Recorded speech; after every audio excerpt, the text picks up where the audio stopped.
Good morning. Oh, Bodhisattvas, Mahasattvas. Good morning, online Bodhisattvas. If you don't like to be called online Bodhisattvas, maybe offline. All-time Bodhisattvas, homage to you. This is the sixth and the final full day of Rohatsu Sesshin Green Dharma at the Zen Center. How do we serve? How do we dedicate ourselves to what is most essential?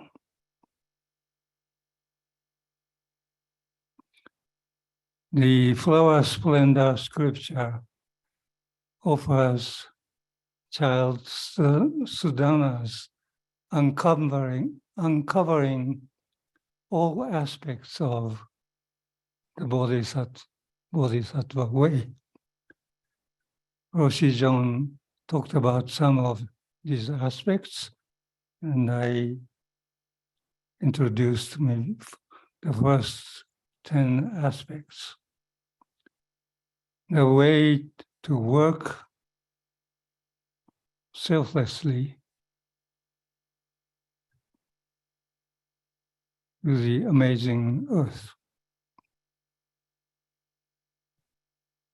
Some years ago, a couple of scientists tried to figure out how avalanches take place. So avalanches are destructive, but it could be a metaphor for large-scale social transformation. How can it happen? So they set up a pile of rice and then dropped one grain from the top each time, one after another, and see what happens. An ecological thinker, Jeremy Lent, said in his renowned book,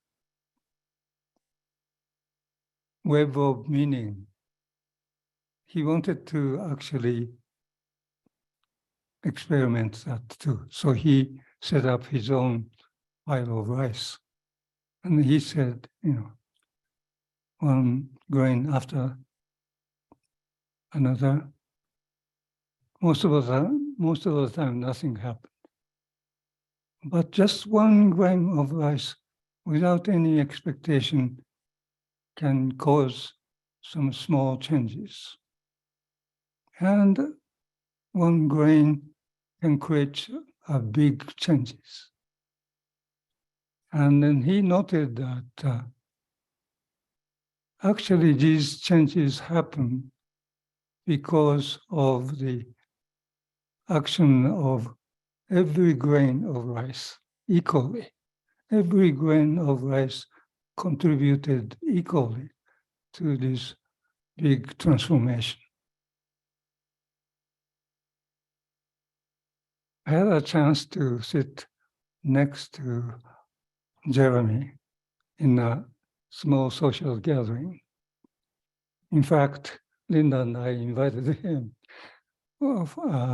and our common friends for a dinner in our backyard. So I could decide who should sit next to him. So I said to him, this is your analogy is such a great kind of thing, each person participating, whatever we do, kind of equally contribute to the great transformation. This is so wonderful. But, I said, when you actually engage in activities, don't you think you want to make a big impact? don't you want to make a maximum result?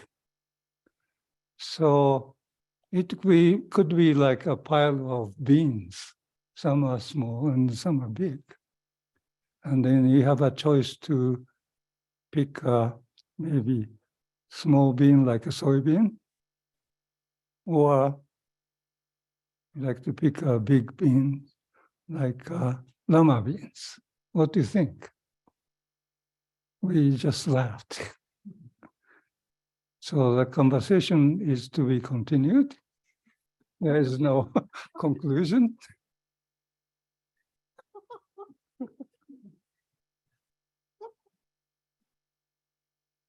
At this point, I'd like to reintroduce 4 commonplace truths, principle for social transformation. From my earlier book, Painting Peace. This is after, you can see, 4 Noble Truths, which was taught by Shakyamuni Buddha soon after his enlightenment under the Bodhi tree. So you all know that. But to be brief, life is full of suffering. Suffering comes from clinging. There's a way to be free from suffering. That is the eightfold wholesome path. So maybe I should read this. One is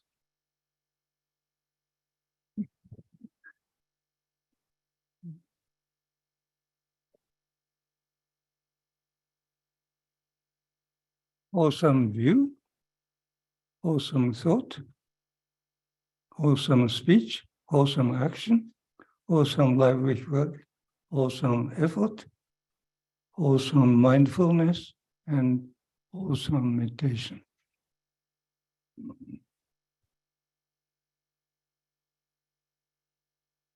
So the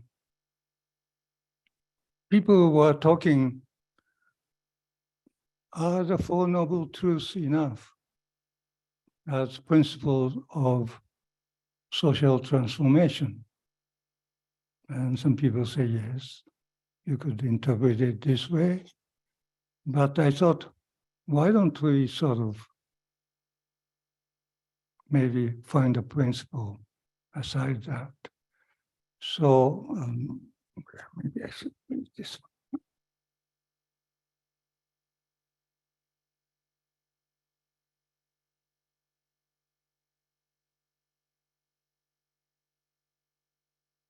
The first one is, no situation is impossible to change.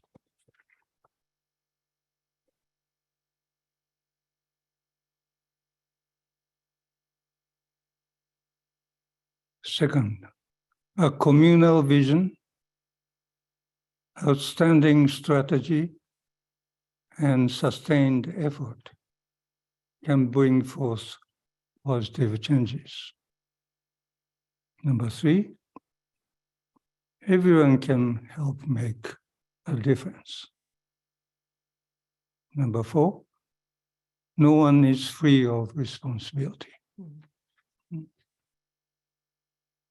So everyone, young and old, scarce and abundant, strong and bedridden, we can all help in different ways. That means we all have responsibility. We all have obligations to participate.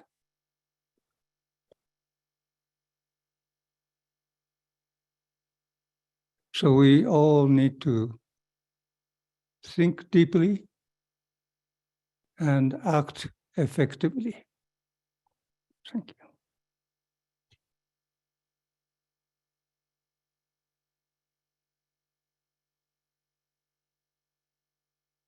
Thank you, Cass. Hello, everybody. Good morning once again. Hello, people in Zoom. Um,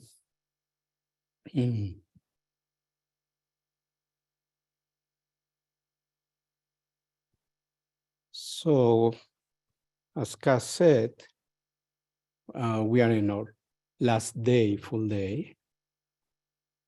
And so I'd like to encourage you to stay here. And also that teachings are for me too. Because I was very interesting when, before to come to the Dharma talk, I had this feeling, a little irritation coming up. I say, interesting. What is this about? And then maybe because Rohatsu is coming to an end, and I don't want to end. And then just to watch it, or everything that might arise today or tomorrow, just watch it. Just bearing witness and don't act out. It's part of the process doing this practice for several days. What I like to share with you is, first of all,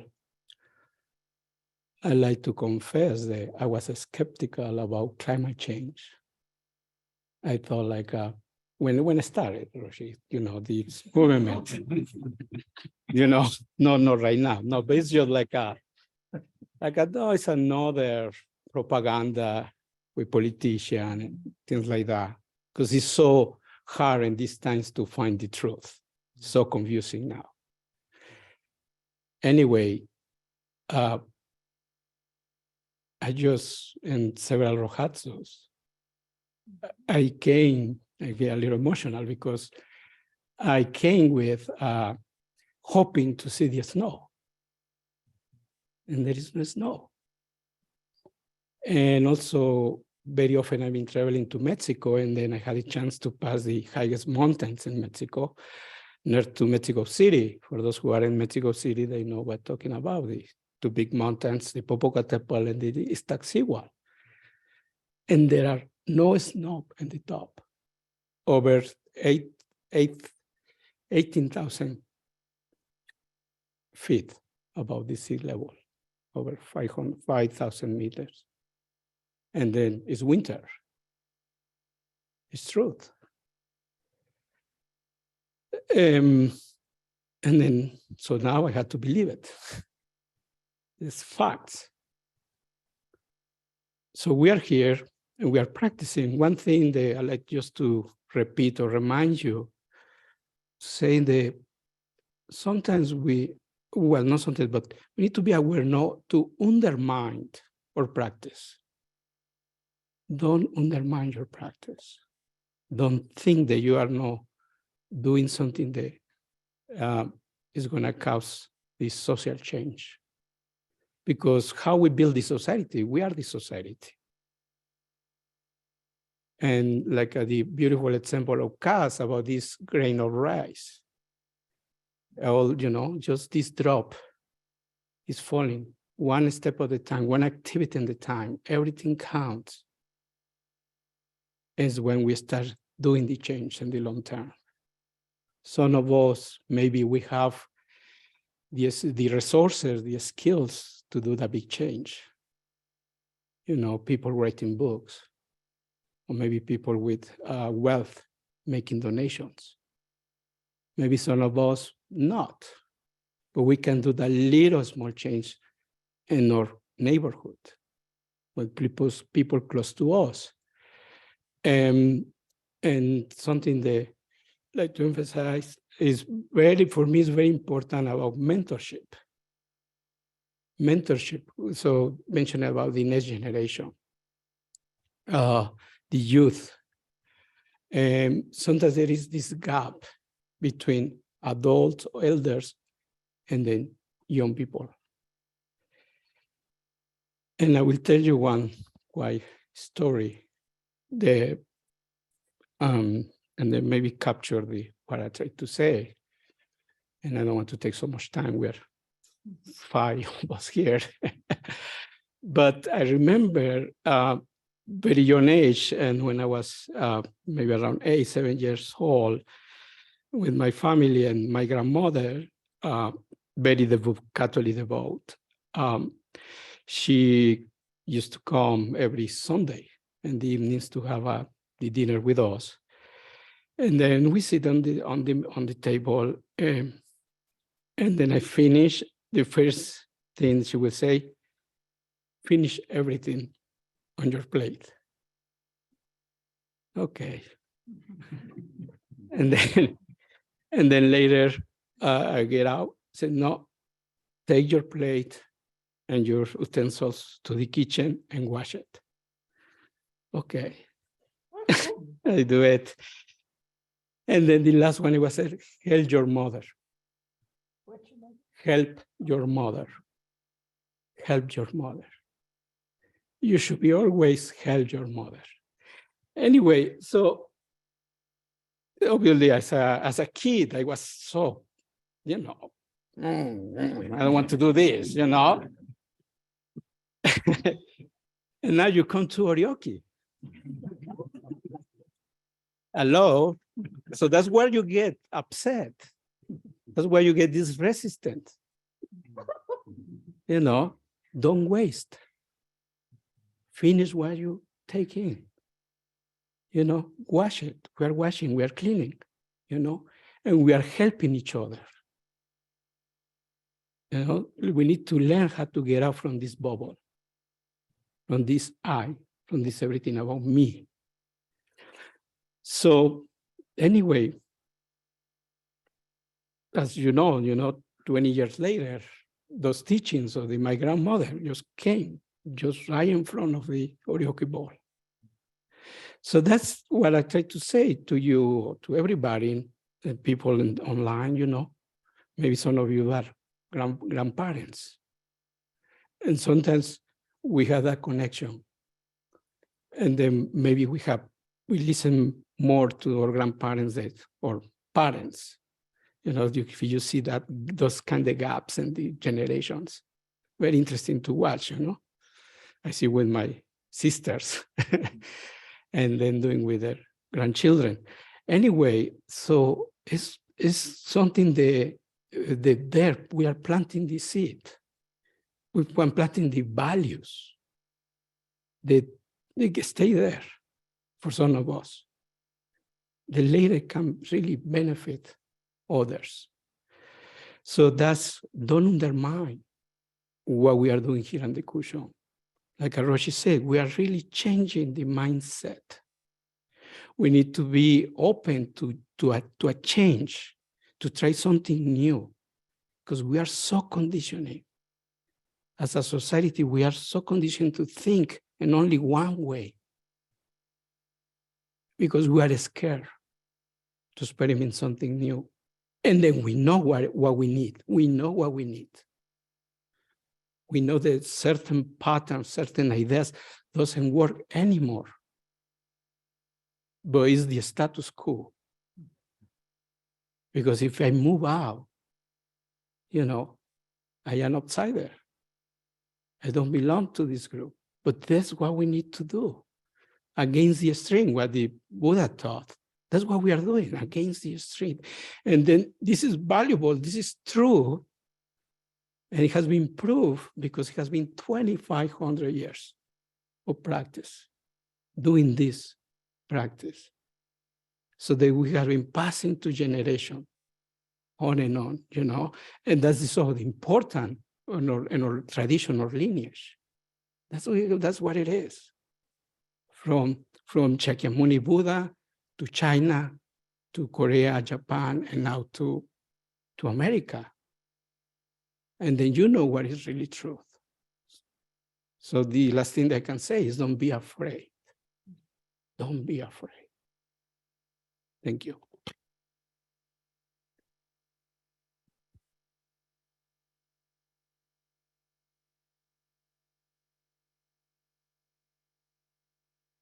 Thank you, Shinzan. Hi, everyone. It's very moving to hear you share with us your change from doubting climate change to seeing snowless Rohatsus and snowless mountain peaks. Well, I was going to talk about something else, but I guess it's a really important subject, and it was reminding me of before I moved to Upaya in 2014. I worked as a political organizer. I worked for a firm called Purpose for a while, and we made change happen.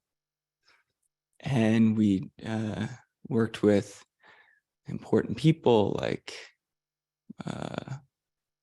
Gates Foundation or Michael Bloomberg, or people with a lot of resources and influence, and tried to then create a social change, millions of people to say something about an issue like LGBT rights or climate change or HIV/AIDS. You know, we worked on those kind of issues. And the notion was scale created change. You know, if you just get millions of people to do something, change happens. I did this for many years. And it's true, if you get millions of people involved, you can build power, but power doesn't always lead to change. Power usually protects the status quo. So I got disenchanted with that particular approach, and came here one day to sit Sesshin, which was led by Shinzan. Thought I was coming for a few days, ended up, I'm still here. And and it had a lot to do with changing my faith, my belief around what creates change in the world. The feeling that being fully present is what creates change in the world. So this activity we're doing is what creates change in the world, and ourselves, of course.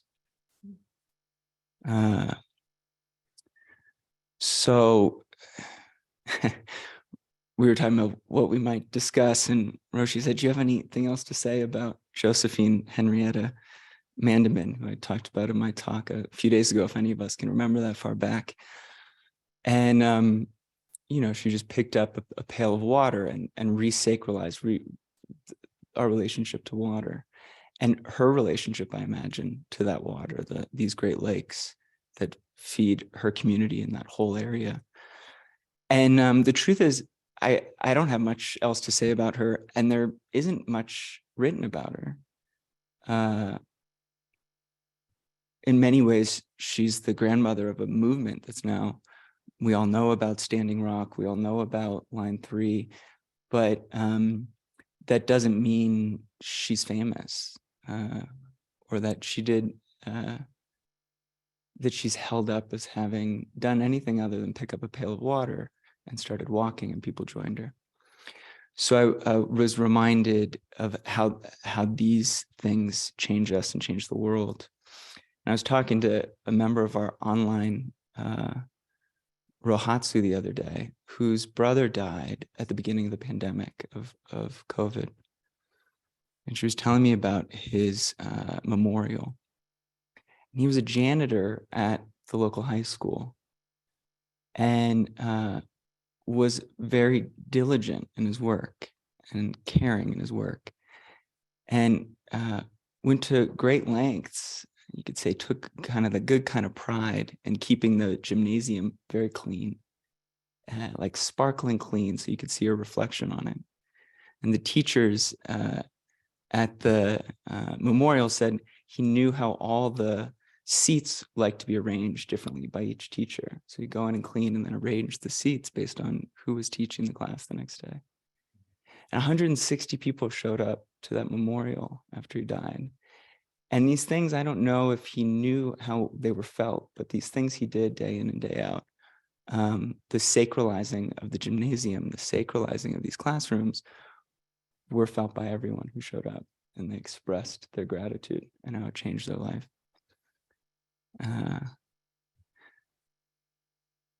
So I was going to read a passage from this appendix in the Avatamsaka Sutra, which is a gloss on the sutra by a 7th century monk, Li Tongzhuan. It's an amazing 40-page essay, incredible, that I suggest you all read if you end up cracking the Avatamsaka Sutra after this. And his contribution to our lineage was this sense of radical equality, the sense that all things are equally sacred and mundane already, just as they are. And he said something like, no one can give you the thought of enlightenment. No one can engender in you the thought of enlightenment. The thought of enlightenment is always already present. And how do we notice it? We notice it by engaging in enlightening activities. Enlightening activities like carrying a pail of water, cleaning a gymnasium floor, tending to each other in Rohatsu, chop wood, carry water, we would say. He says, clears away the habits that make us forget this thought of enlightenment that we're born with. And that's our activity then, is to simply turn ourselves toward enlightening activities that we can, remember what we already have and give it to each other. So, Kaz, you started by asking, how do we make change? And so I'll just ask, what is your enlightening activity, in your life? And how do you turn yourself toward it? Thank you all for this beautiful Rohatsu.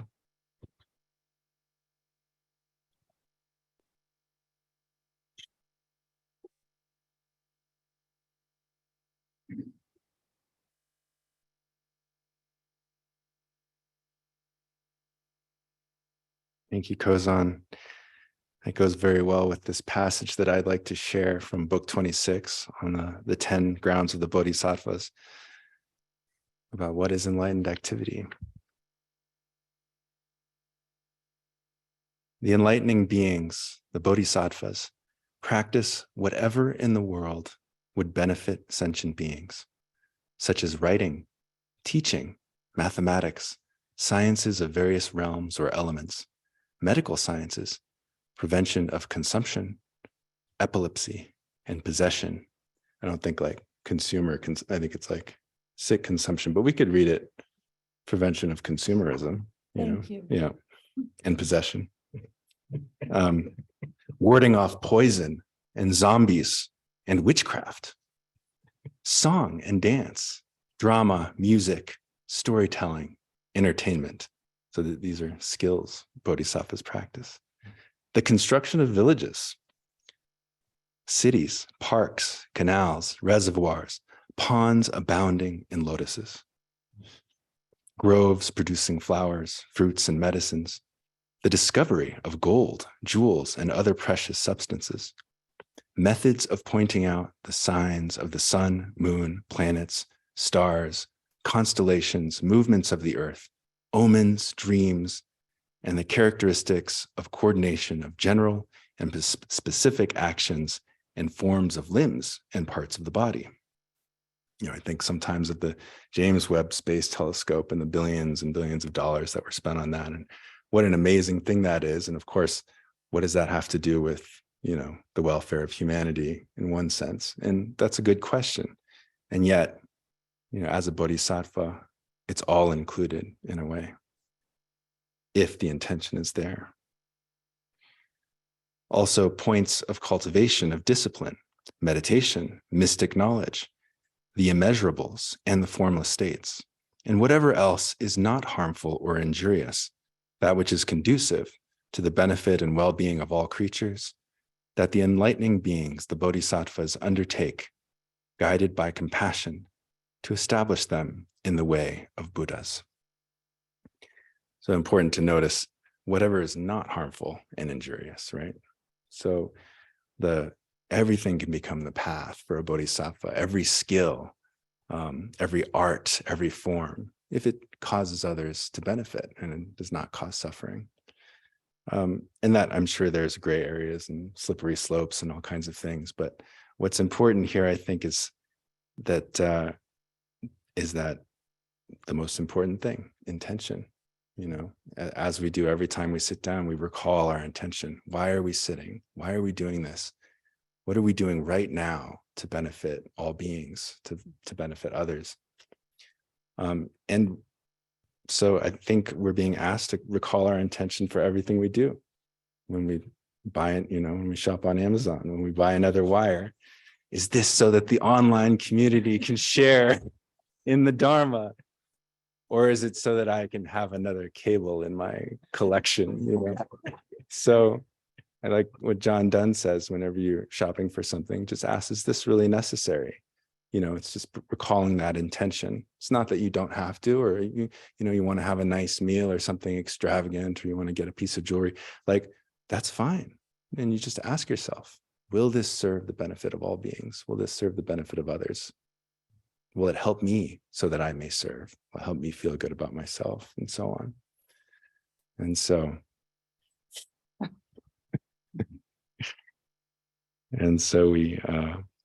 we can practice all skills and all arts. And then just to finish with, tonight we'll have our Fusatsu ceremony, an auspicious day, the full moon. And here also in the Avatamsaka Sutra, the bodhisattvas forever cease killing, stealing, sexual misconduct, lying, two-faced talk, slander, meaningless talk, greed, anger, and false views. They fully accept the precepts of the 10 kinds of virtuous actions.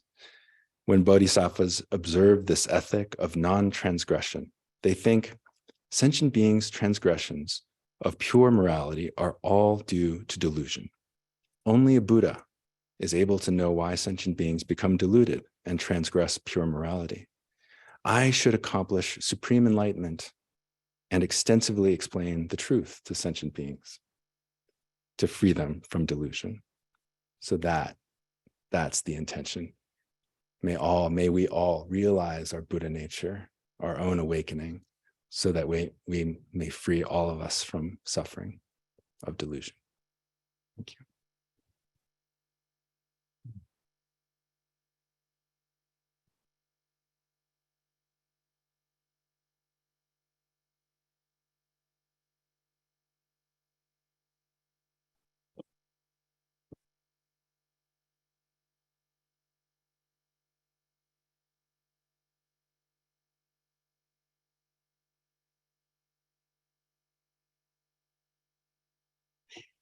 As what you shared in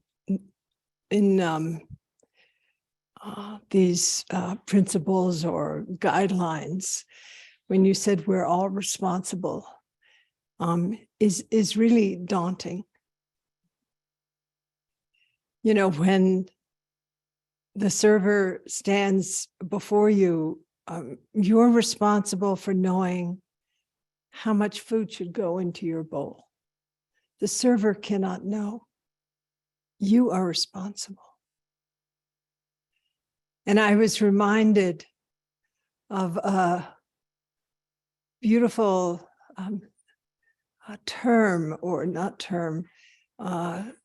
view in Japanese, reflected in these words, forgive my Japanese cause, oh my. Mono nono ware, meaning the slender sadness, knowing that we go off the rails all of the time.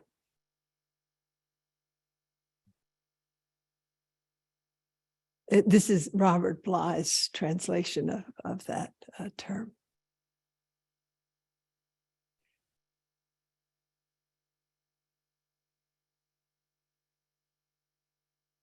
And I also reflect on Thich Nhat Hanh's poem where he says, I put my face in my two hands.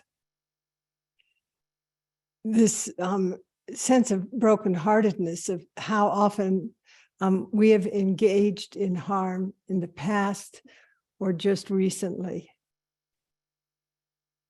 And the pathos expressed in Mono Nonowari or in this poem by Tai, I have always, as I've sat with my own shortcomings and the experience of really of continuous failure, and David has known me for decades and helped me through some of my failures. Thank you.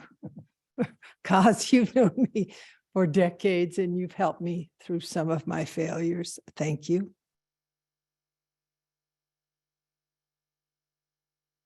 That exactly in this experience of stupidity or of betrayal that we have subjected ourselves to is where a kind of moment of awakening happens, not out of glory, but out of love. And Shinzan reminded me of a story. Some of you've heard it, but anyway, I'll tell it again. So the first meal I ever had with Thich Nhat Hanh was in 1986 in the so-called upper hamlet of Plum Village. And it was just Baker Roshi and me, Sister Chong Kong and Thich Nhat Hanh, sitting in this dilapidated stone farmhouse with whitewash on the walls. And our dinner consisted of a bowl of white rice and some mustard greens. And there was a clock hanging on the wall. And as we mindfully ate our meal, chewing every bite 50 times, I thought that meal would never end. But I didn't say that, of course. I mindfully chewed and chewed. And I could also hear the clock ticking on the wall. And time passing swiftly and opportunity is lost, right? And we got to the end of this infinitely long meal of white rice and mustard greens. I was actually ravenous, to be perfectly frank, but fine. It was not enough, but nonetheless. And I put down my chopsticks, and everybody was silent around this little dilapidated table in this dilapidated farmhouse. And Thich Nhat Hanh looked into my bowl, and I looked into my bowl, and there were 5 little grains of rice at the bottom. And I realized that I had blown my opportunity for being perceived as thorough and awake. And I had this moment of true humiliation. I felt crushed. And then he raised his finger and he said, looking at me with a straight face, "You will be reborn as a duck."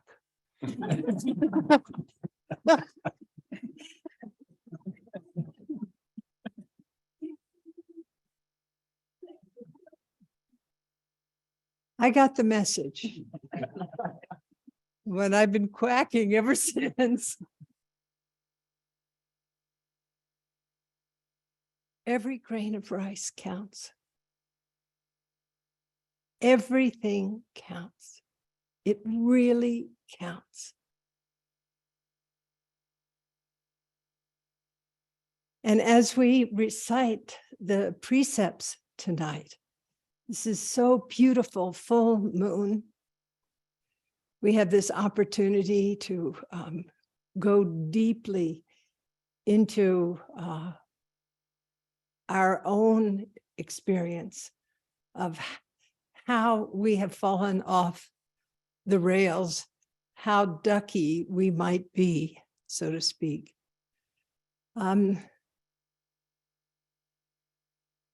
it is also to let our own shortcomings be visible, not only to ourselves, but to each other, so that this feeling of mono nonoware, this feeling of brokenheartedness, can be this lubricant for us to bring a deeper sense of integrity and thoroughness into our lives.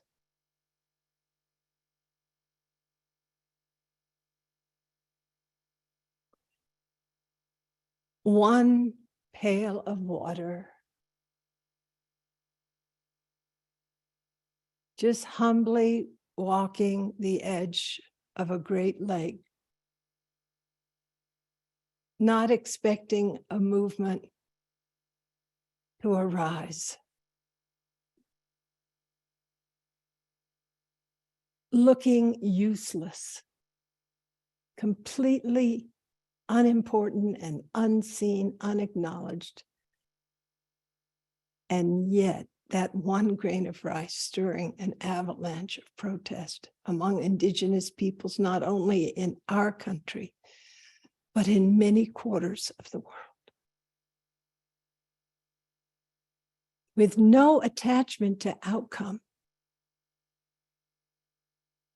Not this kind of driving ambition to get something, but living aligned with her values, living aligned with our values.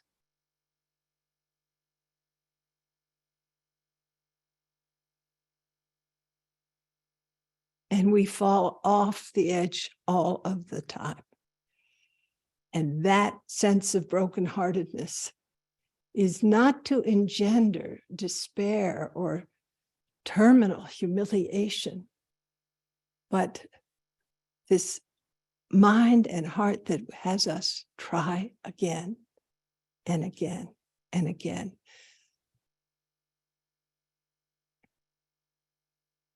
So I wanted to return to two pieces that I shared at the beginning. One from our wonderful mutual friend, Sulak.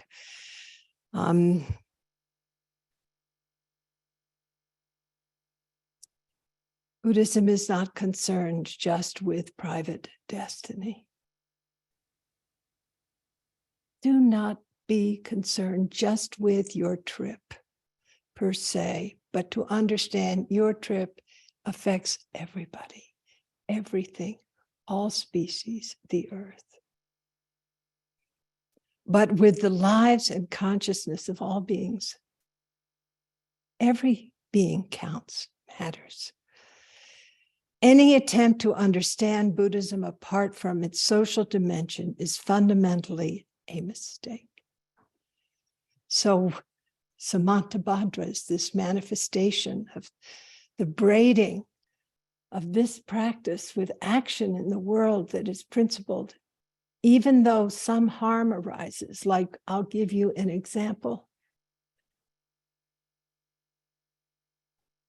I requested that our meadows, which were filled with problems, actually be cut. And Terry wrote me a very kind email saying, but what about this? What about the other thing that are living in the pupa and so on? And then I explained this actually, it's a 2-year process. We're going to actually, the earth has to be made healthy again. And we have to be patient. So sometimes the actions that we take have a short-term difficulty or harm because an earlier action had not been taken, because we did not anticipate or have the means for taking care of things at the onset. And so you have to take a step that actually causes short-term harm for a longer-term serving. But you feel bad about it. And that feeling bad is actually the means for you to become more conscientious about the decisions that you make, and that you are timely and attentive to things, so that you don't have to have this moment of non-virtue on the road to greater virtue.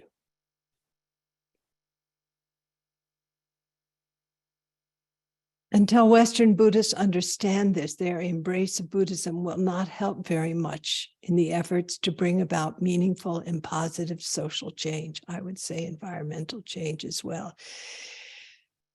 And even in their struggle to transform their egos. We keep coming back in the Avatamsaka Sutra to this vision that we're not separate. It's this, I referred to the work of Francisco Varela, the neuroscientist and philosopher, the inactive perspective. The context of our lived experience is not separate from what we are and who we are.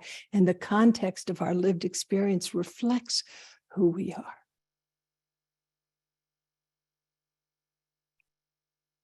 And then I shared some words from Francis Cook, the late Francis Cook. One of the most important implications of such a view is that every single thing in the universe comes to have an important place in the scheme of things. In the Wai-Yen universe, where everything interpenetrates in identity and interdependence, where everything needs everything else, what is there which is not valuable?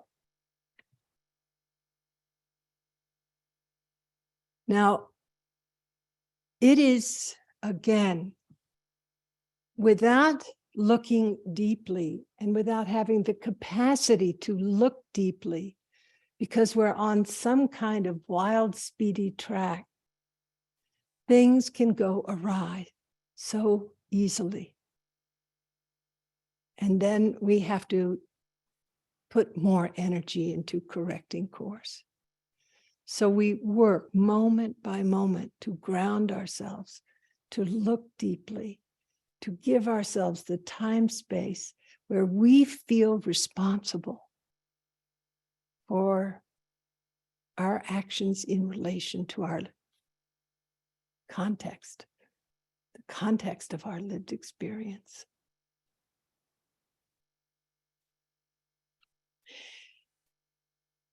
I feel bad about the meadows. There was a time when the meadows here on this core property were healthy. And I'm all over the world spreading the Dharma. And then the meadows became uncared for and unhealthy and required an intervention. I came back and I went, oh, or we lost several trees here. I felt bad. A tree over here in this corner that was planted when we built this temple. And I said, how did that die? Well, it died from not giving attention. So our work in this practice is to understand the value of cultivating the quality of body, heart, and mind that is able to perceive subtly and, as Ka said, to take responsibility. I take responsibility for the unhealthy meadows. I take responsibility for that tree dying. I wasn't here because I made a choice. And that choice, I, in retrospect, realize wasn't the best choice. And I feel mono non aware. I have that feeling of a slender sadness. And you know that feeling within your own life. To throw away a single chopstick as worthless is to set up a hierarchy of values, which in the end will kill us in a way in which no bullet can. In the Wai-Yen universe, everything counts. Everything counts. But of course, we can't exactly live that way. But we can increase our capacity to live that way, to know when enough is enough. And also to share our resources deeply. And one more example. When the genocide was happening in Myanmar, I was right after that in Kathmandu. And a group of several hundred Rohingya Muslims had fled Myanmar and fled through Bangladesh, made their way through India with great difficulty, some of them being captured and thrown into prison, crossed the border into Nepal, into the Terai, and then went to Kathmandu and settled, wildly enough, right below Kopan Monastery, where two wretched camps in a crack in the landscape with Rohingya women in their black burqas, their children and adults were living in tin shanties, could get no employment, were in a state of shock about what had happened in their region, and were desperate for support. And we were there nearby and heard about these families. And we arrived first with food, with rice, lentils, oil, and salt. And we have been providing rice, lentils, oil, and salt to those people ever since, including last week. And if you are on my Facebook page, you can see the truck arriving and the bags of rice being offloaded and the women in their very ominous attire mouthing through their veils, "Thank you" in English, which was just mind-blowing. So I'm up in my little nest with tears streaming down my cheeks. We could have done it one time, but we have done it again and again and again. Stay the course. Doing one little drop is wonderful, but stay the course. Continue to show up. Continue to serve. It's not just one bodhisattva moment. It is this sense of deep responsibility. And though one of my good friends who's a funder, I sent them, she and her husband, the little videos. And she said, "This is really hard for me to see these women in their, full burqa outfits. It's outrageous." And she wrote me, and because they're the ones who are mostly supporting us through us. And I said, yes, outrageous. And we stay the course. We stay the course. We show up, even though it breaks your heart. So tonight, as we recite the precepts, it is not to beat yourself up, but it is to ask yourself, why not be a Buddha today? I mean, why wait till my deathbed? Why not be a bodhisattva right now? We can do this. You can say, I'm not ready because I need some more therapy. Forget about it. I'm traumatized. Okay, so you're traumatized. Be a bodhisattva. Now, don't wait. Or you'll be reborn a duck. So the final thing is if you don't hold a joyful heart, if you don't have this sense of levity, even in the midst of all the messes of this world, you will be part of the problem. Seriously. It is also our responsibility to find beauty in the midst of great difficulties and to turn toward it, just as Rebecca Solnit's book, Hope in the Dark, that it is exactly where we meet those difficulties that beauty and joy and strength and connection can happen. So I want to thank my old friends, Kozan, who came to the Ojai Foundation when he was 13. And then got involved with us because of a snowball fight with Noah up at the refuge. And Shinzan, when I asked him what his practice was when he first here, and he bowed and he said drywall, which I thought was wonderful. Because he'd been working, we met in Toronto, and I had this feeling like, Shinzan, come to Upaya. And then he said drywall. I thought, yeah, my heart, that's one of those.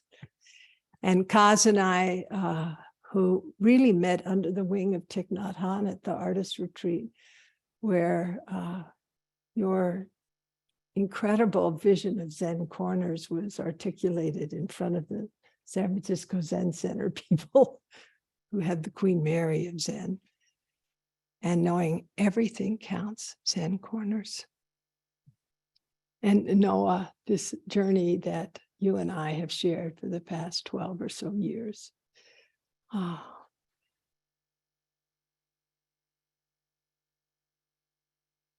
You brought so much laughter into my life. And also, really without Noah and also Petra, the shift that we made because of the pandemic, opening to the cloud community, which is now thousands of people.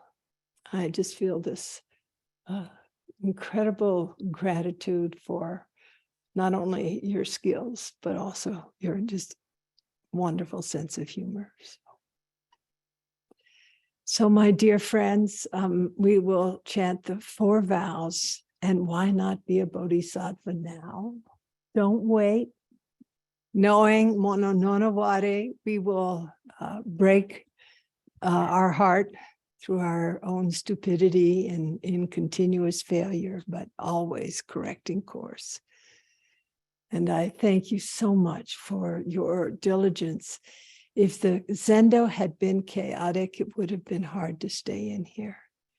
But the way you all just rooted down and will continue through the completion of this ceremony has affected each one of us and all those online. So thank you so much for your practice.